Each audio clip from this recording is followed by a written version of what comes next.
Hey, it's Freiburger. I'm gonna update you on 35 of my project cars. Stuff like General Mayhem, Muscle Truck, Crucher, Impala, Hemi Gremmie. If I own it, you're gonna hear about it. You know, in 35 years in the business, I have amassed a lot of junk. And the most common questions that I get are about my project cars. People all the time are asking, what's going on with the Crucher Camaro? What's happening with the Caddy Gremmie?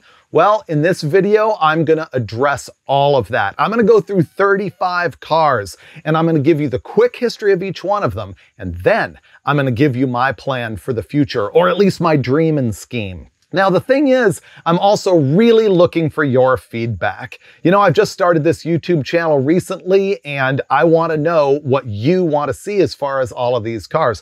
I might not take the advice literally, but I want to start the conversation. The other thing is, you can ask me questions about these cars in the comments, and I'll do my best to answer them all. Now, I know that there's going to be cars that you recognize that are not in the video, and if that happens, I'm sure you've seen them on TV or something like that.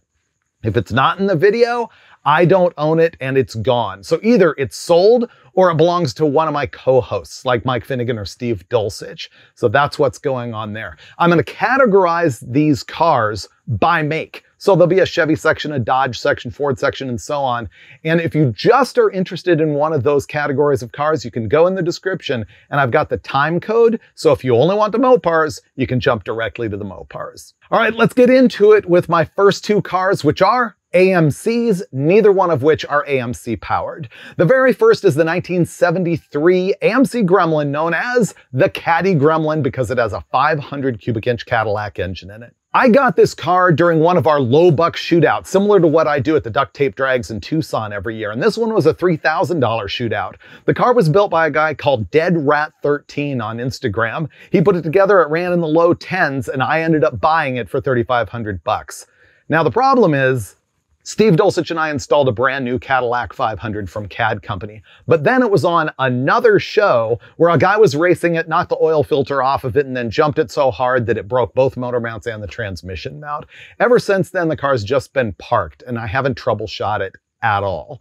So what does the future hold for the Caddy Gremmie? Well, I need to have a look and see what's wrong. I don't know if the engine expired or if it's okay. So maybe I just need to fix it up. If the engine's junk, I got to admit it's not going to have another 500 Cadillac. I'm going to turn it into the Hemi Gremmie.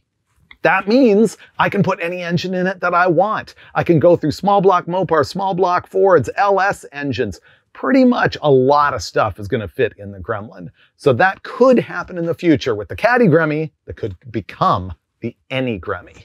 The other one that I have is the 1975 with a 1976 grille AMC Gremlin, known as the Hemi Gremmie. Put two and two together, and yes, this thing is powered by a 426 Hemi, or larger. We'll get into that. Now, this thing was built as an absolute 1970s style street freak. It sits all high and mighty. It's got the fat front tires that are like a signature of street freaks, and it's sitting on a Model A chassis. So it's got frame rails in it. It's got a solid front axle. It's all lifted up, and the engine is 426 based.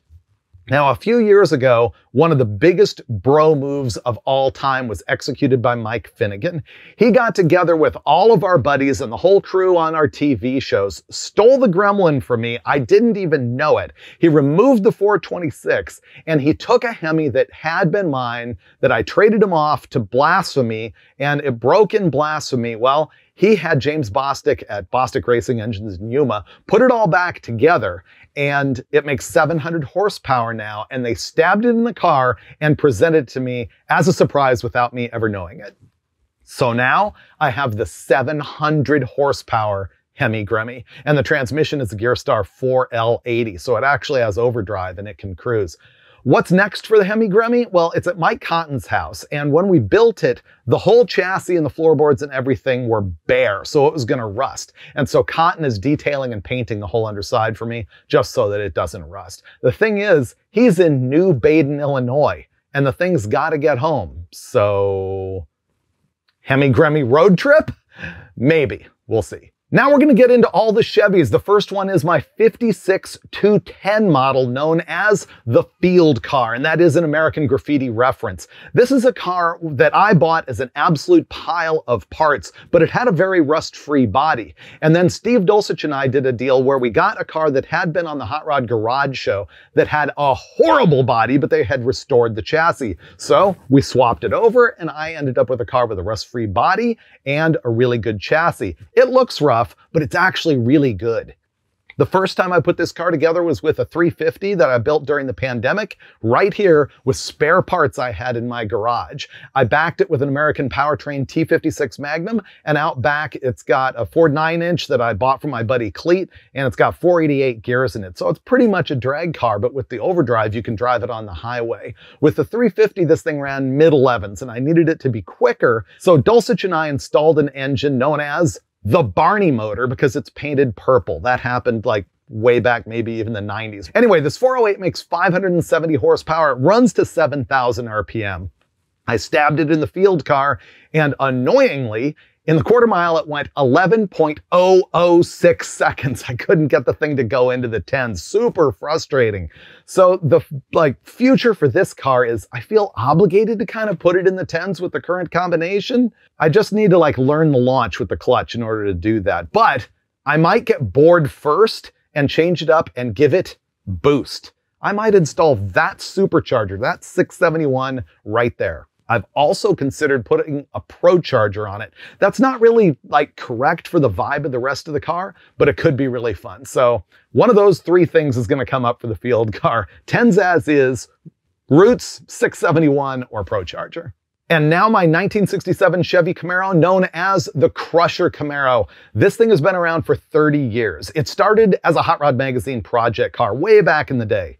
The reason it's called Crusher is that oil companies were crushing cars in exchange for carbon credits that they used to continue polluting. We thought that was bogus, so we built the thing up. Well, actually, we drove it with the 6-cylinder and proved that it wasn't a polluter at all.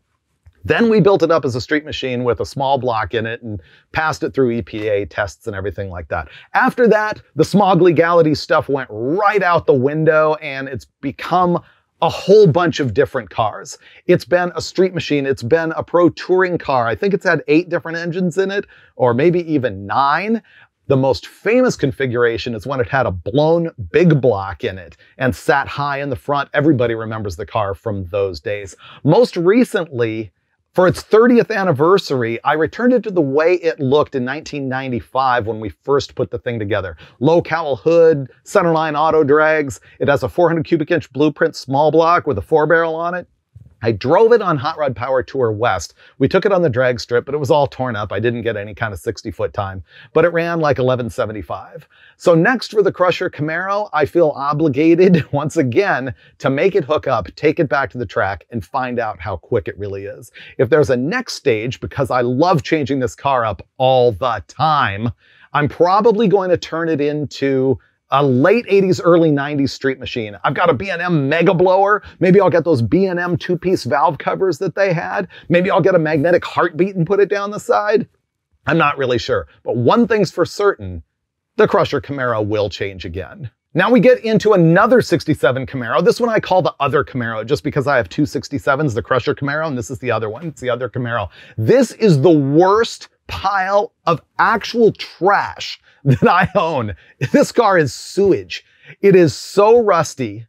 Actually, the floors are okay, but the quarters are completely gone. And all of the doors are inside. I mean, the hood is off, the trunk is off. It's a mess. Somebody disassembled it for restoration, walked away from it, and looks like it sat outside. Now, my thing for this is I think it would be a great video to spend a week and just put it together. Slam it together as cheaply as possible. Have what would, by today's standards, be the world's most low-buck first-generation Camaro. The question is, what engine should it have? You let me know, because I could put in a fire-breathing big block. I could install an LS. I could install the COVID 350 that came out of the 56 Chevy. I'm not sure which way to go. More power is always better. Comment, let me know. You know, I don't call myself a Camaro guy, but here's my third one. It's a 1968 model. And the reason I had to have this thing is that it's been living in my neighborhood and the guy's had it since the very early 80s. And there's nothing special about it. The guy was not a car guy at all. It is just like a Survivor that's been driven forever and he's just done the repairs to keep it on the road. And I gotta say, the thing drives mint. It's an inline six with a power glide, completely torn up interior. It's been painted like at least twice. So it's rough, but it's really good. I bought it to flip it. Thing is, I might end up playing with it a little bit. I can comet wash it, put some wheels and tires on it, black out the rear panel. If I really want to go all the way, I've thought about putting a TKX manual 5-speed transmission behind the 6-cylinder. It could be a lot of fun. If I work on it, you'll see it on the show. Otherwise, I'm probably going to flip it. Now, one of my favorite cars, the '69 Chevy Impala, known as the Crusher Impala. You remember us building this thing back when Roadkill did a crossover with the guys Mighty Car Mods out of Australia, and we wanted to build the biggest, most ludicrous American car that we possibly could. And so we got the Impala. I think I paid $1,800 for it. That's about right. And we took the blown big block that had been in the Crusher Camaro and stabbed it in this thing. And that's why viewers started calling it the Crusher Impala. I didn't name it that. That came from the audience. These days, it's a little bit more refined. I just put Sniper EFI on it so that I could do donuts and not have the carburetors slosh and die. It's got a Turbo 400, has a quick performance 9-inch in the back, 350 gears. Here's the thing about this car. You can drive it anywhere on the highway at about 75 miles an hour. It'll run 1090s in the quarter mile and pick up the front end about that much. It does burnouts way like into the horizon and it just cruises. I don't even like 69 Impalas, but I love the Crusher Impala. The question is, what do you do next with a car like that? I think essentially it's yet another comet wash, clean up the interior. I think a couple of the taillights don't work or something like that. But all you do with that car is cruise it. It is such greatness. Here's my 1971 Chevy Chevelle station wagon. Now, I just recently got this, and the reason I had to have it is I remember being a little kid in 1972, walking into the Chevy dealership with my dad and buying a brand new 1972 Chevelle wagon. It was my family car when I was growing up, so I've got sort of a connection to it. This gold car came out of the Motor Trend show called Holden Brothers, and I ended up buying it from the company. Here's what they did to it. First of all, it was like sitting in a field forever, so they cleaned all the rat turds out of it. They threw new carpet in, and by throw, I mean throw. They installed a Blueprint Engines 383 that probably at this point has like 40 miles on it, and they rebuilt the Turbo 350. So the question is, what do you do with this car? Well, first of all, you probably take the drag radials off all four corners. That's kind of weird. The power steering doesn't work, the brakes don't work, so that stuff needs to be fixed. And then, honestly, it would be a really great cruiser, but I need next level. Here's the scheme I've sort of had for it, and it's crazy. I go out to El Mirage Dry Lake for the land speed races all the time, so that's in the middle of the desert, like driving on dirt.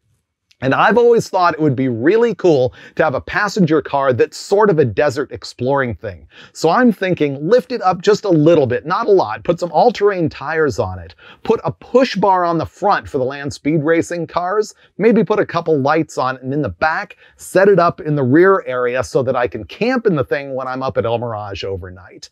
Will that ever happen? Probably not, but that's the story on my 71 wagon. Here's one that's been in my head for a long, long time. And here's why. I was part of the Hot Rod Magazine Fastest Streetcar Shootout, the very earliest days. We're talking the first race in 1992. And the cars back then really sort of set a standard for a look that I wanted to replicate.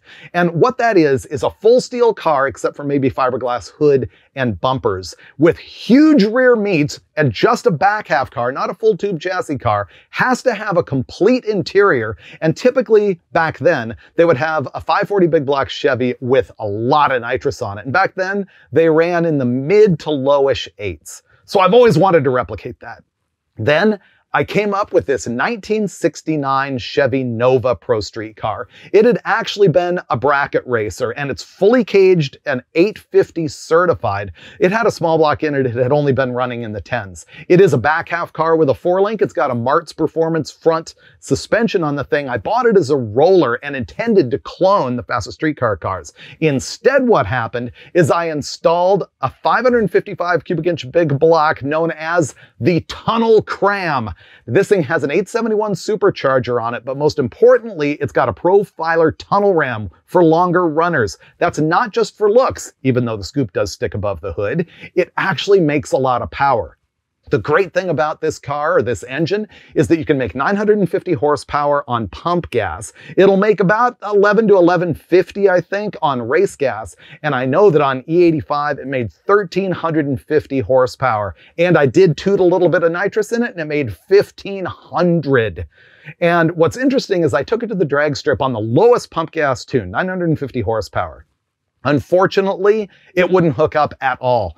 It makes huge torque, and it has a low gear set turbo 400 in it, and it also has a 9-inch with 513s. Remember it had a small block in it? They revved that thing out with those 513 gears. What that meant is way too much gear. And because of RPM, I could only go to the 8th mile in it, but it did run 565. Now you bench race all of that and you look at that number and you realize this has the potential to be a very low 8-second car, but it hasn't done it yet.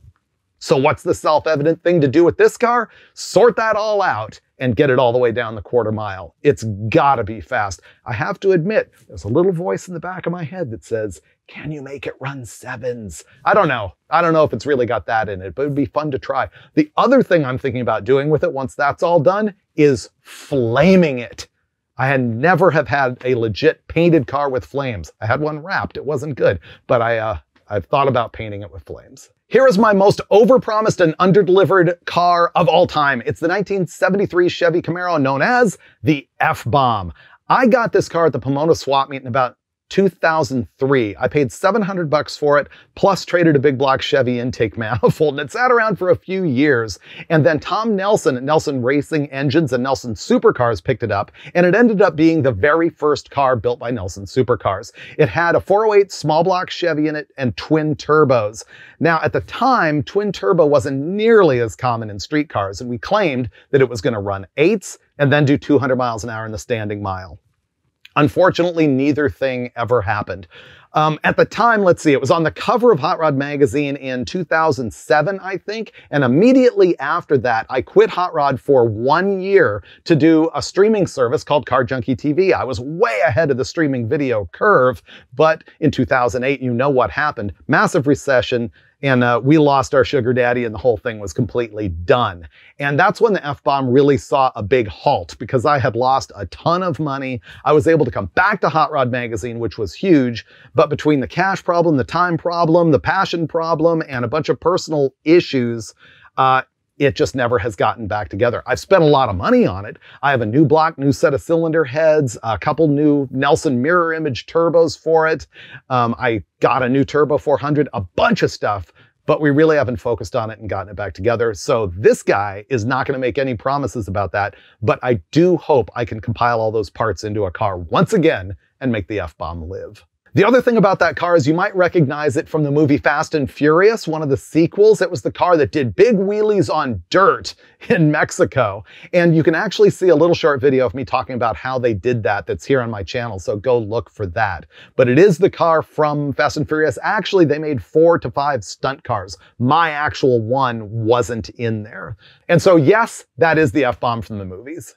Hey, it's my first 4x4 on the list. This is my 1973 Chevy K20 pickup. Originally, this truck was on the show Dirt Every Day with Fred Williams and Dave Chappelle, and they bought it bone stock. They painted it red with a brush and a bunch of rollers, and they took it through the Rubicon and bashed the thing up hardcore. Later on, they built the thing up, and then unfortunately, Dirt Every Day is no longer. And so I ended up buying the truck from the company and I painted it green with a roller. But even though it's green, it'll always be known as Dave's Red Truck. That's what those guys called it. That's just what it still is. Here's the combo. It's a bone stock 350. It has an SM465 4-speed. It has an off-road design transfer case doubler. It's a 203 and a 205. The axles are stock 14 bolt and Dana 44, but they've been beefed. Chromoly axles, great knuckles in the front, and it has lockers at both ends. No one can remember what gears are in the axles, but it is sitting on 40-inch tires.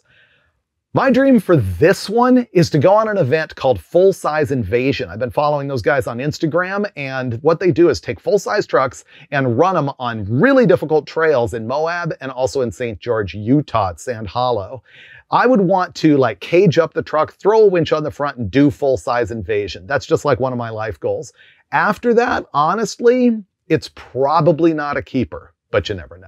This one people ask about all the time. It's my 1974 Chevy C10 known as the original muscle truck. Now, I'm not saying it's the original muscle truck of all time, but it's the original one with all of my friends, because obviously Dulcich has also had the Ford muscle truck, and there's also a Dodge muscle truck. So this is the original, the Chevy muscle truck. It's been around since I was doing that Car Junkie TV streaming video venture back in the late 2007 and in 2008. That's when Chad Reynolds and I first put the thing together. What we did is slam it, step notch the rear, which didn't really need to happen. We threw in an LS6. It was my first LS swap. LS6 is an all aluminum block engine. It's just a 5.7, makes about 450 horsepower. It's got MSD atomic EFI on it. That thing has taken more of a beating than any engine I've ever had, and it is still running and it's still great. It's got a turbo 400 in it. It's got a gear vendor's overdrive and a Ford 9-inch that I scabbed out of an old F100 truck that I had. That thing's been around forever. It's been in a ton of episodes of my TV shows. And you gotta ask, what do you do with it next? Well, the thing is, it's always needed more power. As it sits right now, you can drive it down the highway 80 miles an hour all day, and it runs 1330s at Las Vegas, which is at altitude. So maybe you could squeak a 1299 with the truck.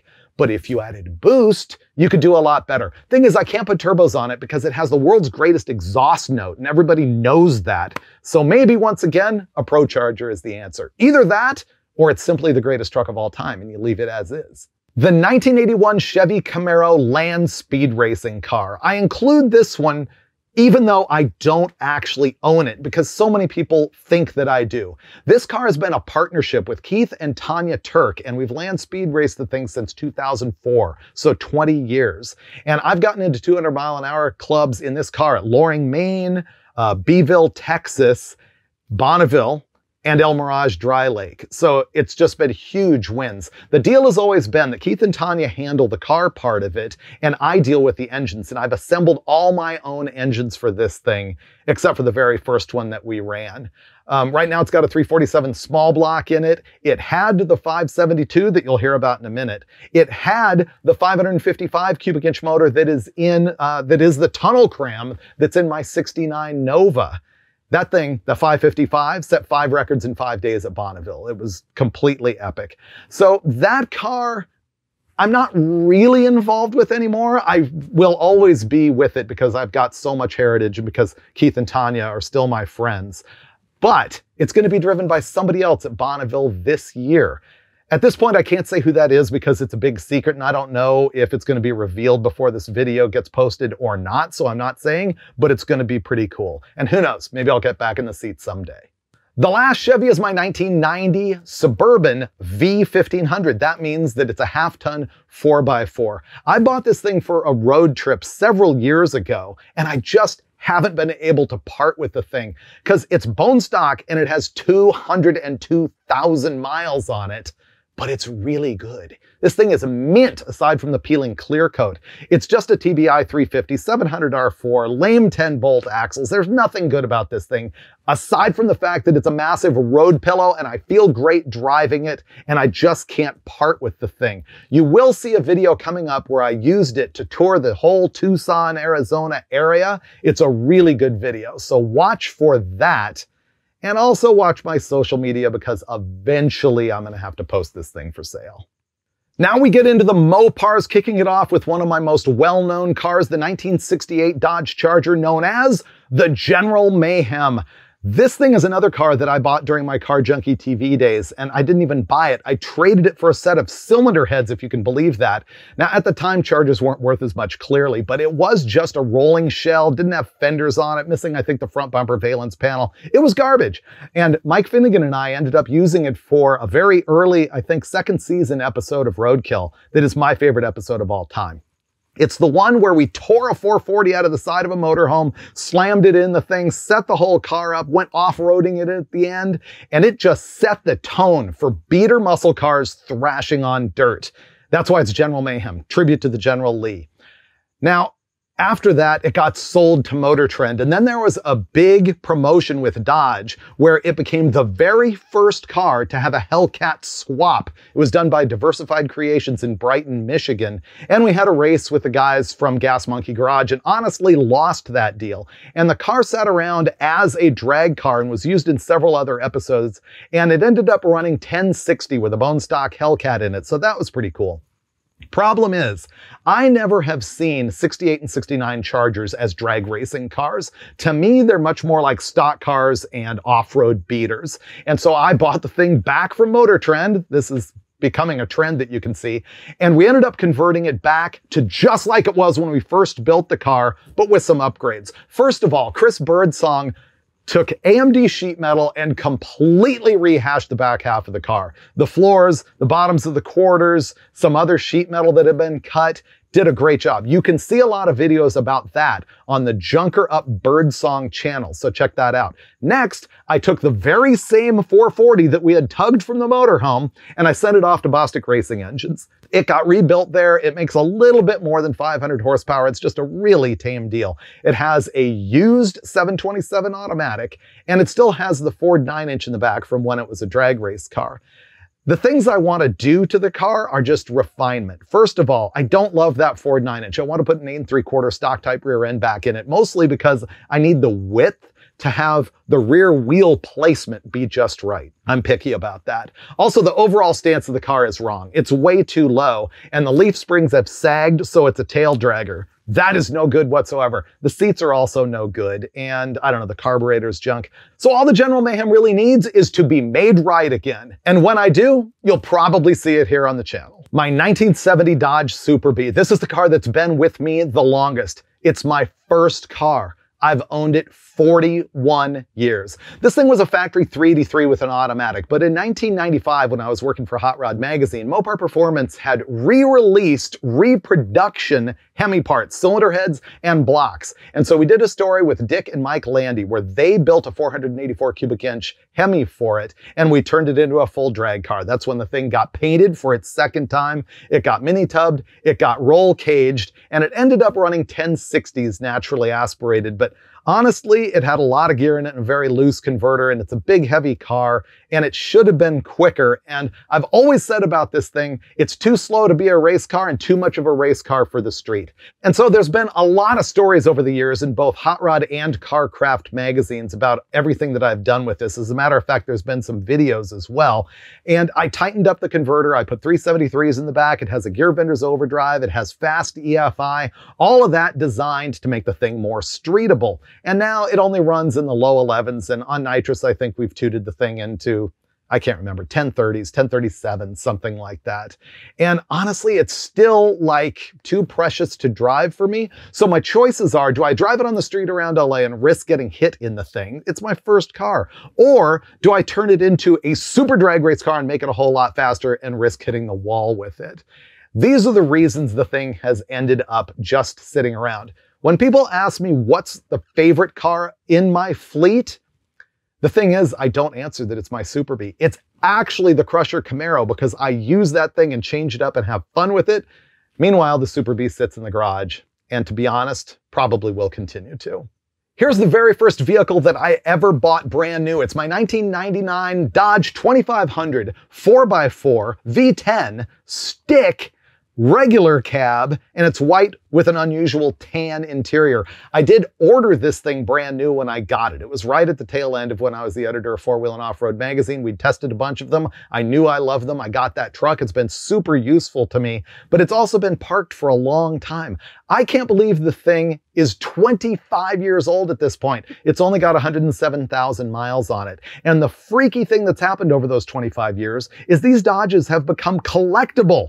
Mostly with the diesels, granted, but I think because it's got such a freakish combination of the V10 and the stick and everything, that it's kind of a special truck. But to me, it's just utilitarian. It's also worn down a little bit. I mean, the clear coat's coming off, the air conditioning doesn't work. It's got Well, I fixed the death wobble, but it had that, oh, it needs a throw-out bearing right now. So here's really my question on this. To me, it's just a utility vehicle, but is it popular enough that you want to see episodes with it on the channel? I honestly don't know the answer to that. So please give me comments. Let me know. Do you want to see me fixing like the air conditioning and the fuel gauge and the suspension and buffing the thing out and bringing it back to its former glory as much as I possibly can? Let me know.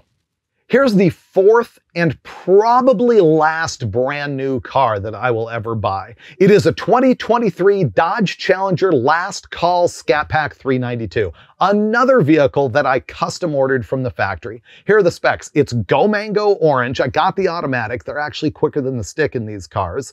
And I got like the 8-speaker stereo system, not the Harman Kardon, but the step down from that. And it also has the Dynamics package, which is bigger wheels and tires and bigger brakes. I just like the bigger wheels, honestly. Here's the really strange thing that makes no sense for me is that I ordered it with a sunroof. I have avoided sunroofs my entire life, but I owned another Challenger that had one. It was a used car and it just happened to have it, and I actually kind of liked it, and so I custom ordered the sunroof. That's totally weird. What am I going to do with this car?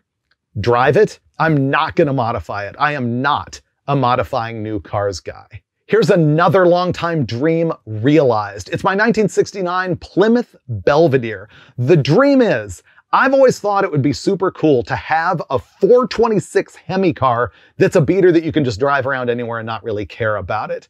Because Hemis have been so precious for so long. When I was a kid in the 80s, it was just unreal if you had a Hemi. Well, it'd be cool if you just had one, you drove it like it was a 318 car. So here's how that came together.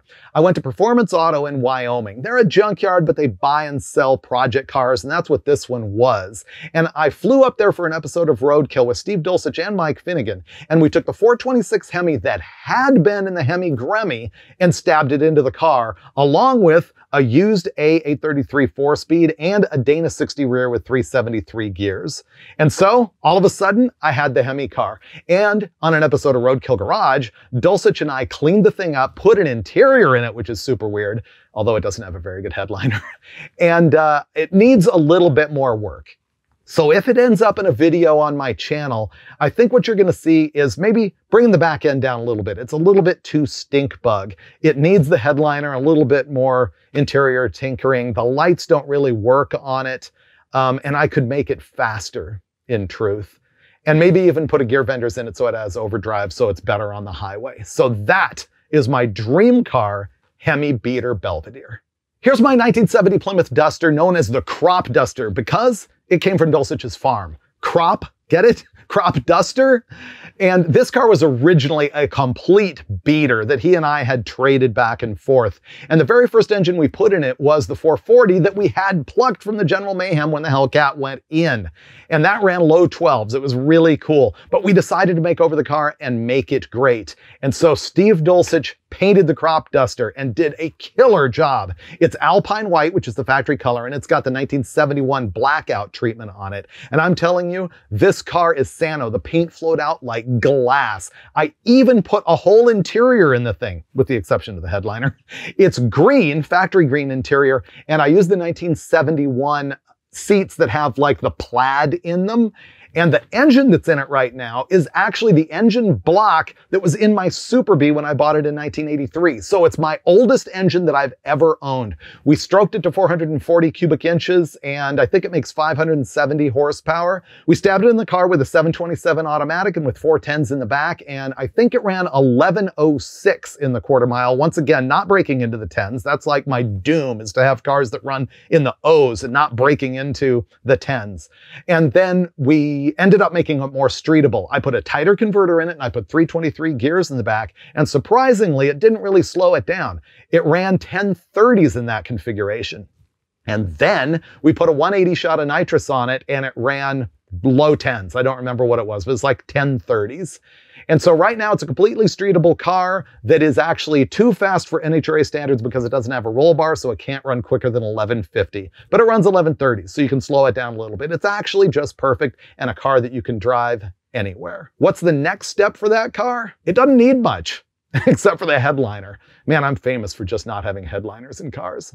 Because the crop duster is so flawless, I needed a beater, and I'm a duster guy. So the 9th one that I've ever owned is this 1971 Duster called simply the Red Duster. I got this from my buddy Mike Coffey, who is a Mopar flipper, and he had bought it and it was full of trash.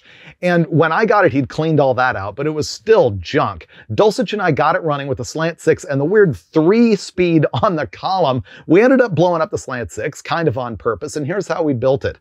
Cheap, junkyard 5.9 Magnum engine, a used 833 4-speed, and a used but cleaned up 8 3/4 with 323 gears. The best thing I did to the car is have the seats reupholstered, and it's not actually 1971 upholstery, but it looks like it. And this car fits me like my favorite flannel. That's why I almost sold it, but ended up taking it back. See, I had a check in my hand for, wait for it, $18,000 for this car. That blew my mind, but the thing is the guy had never seen it in person. So I sent him photos and videos of every little thing that was wrong with it. There's no way I was going to let this thing show up on the other side of the country and have him be disappointed. And he finally came to his senses and I was like, yeah, I just can't do it. But in the process of all of that, I realized that I needed to keep the car at least for a while. And my plan is to do a video on the channel about just sprucing it up. It needs a little bit more rust repair. However, Chris Birdsong, yet again, Junkrat Birdsong on YouTube, put all new floors in it, which makes it great. But it does need a little bit more rust repair. It needs a Comet wash. This is the one car that I might actually try Shine Juice on, at least in a matte finish. I just don't want it to like get that scaly rust anymore. And I might actually throw a motor in it and make it a little bit faster. We'll see. Here's my 72 Plymouth Roadrunner. You need to follow me really closely to even know that I have this car. I think I've posted it once. It is a factory 400 3-speed car that now has a 440 and a 4-speed, and actually a killer paint job. Not that thrilled with the brown, but the paint was really good, so I couldn't pass this thing up. The thing is, it seems like it was assembled by a body shop because mechanically it was garbage, even though it looks great and even has a pretty decent interior. But I mean, every bolt on it was loose, the spark plugs were falling out, the engine leaked more than anything I've ever seen, and I'm world record as far as that goes. So for the past year, I've been shooting a video on making this thing over, just on one day here and there when I actually have time. I pulled the 440 out of it, I gave it a spray can rebuild, I re-gasketed the whole thing, it needed a clutch, and I'm going to continue to put it back together and fix everything that's wrong with it. And ultimately I have a great driver. It has a gear vendor's overdrive in it, and with the stick, that's actually really cool. And so you will see the overall year or 2-year buildup of that car on the channel. Now we're going to break into the Fords, and the very first one actually has Chevy power. Sorry, not sorry. Here's the deal on my 1931 Ford Model A known as the F-Rod, or the Fraud. My goal here was to run 8.50 seconds in the quarter mile, naturally aspirated, as simple as possible. No EFI, no trick ignition. It doesn't even have an electric fuel pump.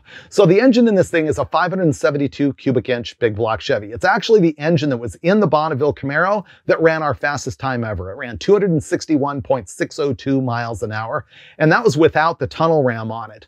So it made 800 horsepower in the configuration that we first assembled the car with. It also has a Gearstar Power Glide in it and a Mosier Ford 9-inch with 411 gears. The whole chassis of the thing is based on a 32 Ford frame, and it was built by my buddy Sam Strube. It's got ladder bars in the back, regular old buggy spring solid axle in the front, and a roll cage that is so fantastic you can't even see it from outside the car. But it is 850 certified. The very first time we hit the track with 800 horsepower, this thing ran 888, which was a good sign. But the engine was a little bit worn out since I had built it for Bonneville and it had run a whole bunch of laps at Bonneville. So it went to Bostic Racing Engines. They freshened the thing up. We raised the compression 12.5 to 1, put a huge Steve Roulet cam in the thing, ported the tunnel ram, and it made 950 horsepower. We went back to the track and it went 8.501 seconds and 155 miles an hour. So 2 times out, complete win. I achieved my goal. It's as quick as the car can go based on the chassis certification. So what do you do next when you've just hit a home run like that? Well, I need a new challenge for the car. One of them might be running 8s naturally aspirated with a small block. That would be killer, because it would have to have great heads and it would have to run at least 9,000 RPM to make that happen. It would be so cool. The other discussion with Sam, who built the whole chassis, has been turning it into more of a street car, putting a blower on it so that you can have low boost and drive it around, but then crank up the boost and still run 8s. But I never really built the thing as a street car. It's always been just a drag car in my mind, kind of a throwback to the retro drag cars that were so popular with like Cole Cutler's car and stuff like that in the mid 80s. That was the inspiration and I nailed it. So we'll see what happens next with the fraud. My 1960 Ford F-250 4x4. I have barely seen this thing. I've kind of glanced at it twice while I was in a hurry when I saw it in storage, but this thing has character for days. It's an old gold mining vehicle out of Placerville, California, and it's got so much old man greatness. Check out the lumber rack. Inside there's a CB built into the dash. It has a dump bed on it. The front bumper is so killer, and all the little just widgets and stuff, the hood ornament, this thing is awesome. It's a 390, a 4-speed, and it's got the stock axles in it, Dana 60 in the back. But the front is actually a 78 or 79 Ford Dana 44. That means it has disc brakes, and somebody actually put the power steering out of that car in the truck as well. So this thing's about as good as you can possibly get, but it hasn't run in a long time. So my plan for that is to make a video about rescuing the thing. Go up, get to know it, make it run and drive. Obviously it needs new tires, and make it so I can actually just use the thing because I love it so much. Here's a 1971 Ford Torino 500 station wagon, and I will admit I no longer own this car, but I'm including it on the list because you're about to see it in a road trip episode on my channel. I bought this thing for $5,000 up in Spokane, Washington, sight unseen, and did a just killer road trip taking the thing home. I saw so many sights in Americana, and then once I got home, I sold the thing for $5,000 to a guy who flew in and picked it up and drove it all the way home to Oklahoma. And for him and for me, the thing got 18 miles per gallon the whole time with a little 302 Ford small block. It was an amazing car that was just sort of maintained for years. It wasn't like in perfect condition by any means, but it was still a survivor and it worked out great. So anyway, look for that thing coming up. I really like the video I did with this car. My 1956 Ford F-100. Here's the deal. I've never seen this car. I fly tonight to go to Salt Lake City to shoot an episode of Roadkill where Finnegan and I are going to rescue this thing. It's been sitting since 1982. I got it from the second owner. I am so stoked on this thing, but there's a very real possibility that by the time you see this video, you will have already seen either social media or an episode of Roadkill that allows you to know more about that truck than I do sitting here right now. So I can't wait. I'm super excited to go get it. It is a Y block. It's got a 4-speed, and that's about all I know about it, except for that it looks so good. All right, I'll let you know what happens with that thing later. Now we'll get through my Jeeps pretty quickly.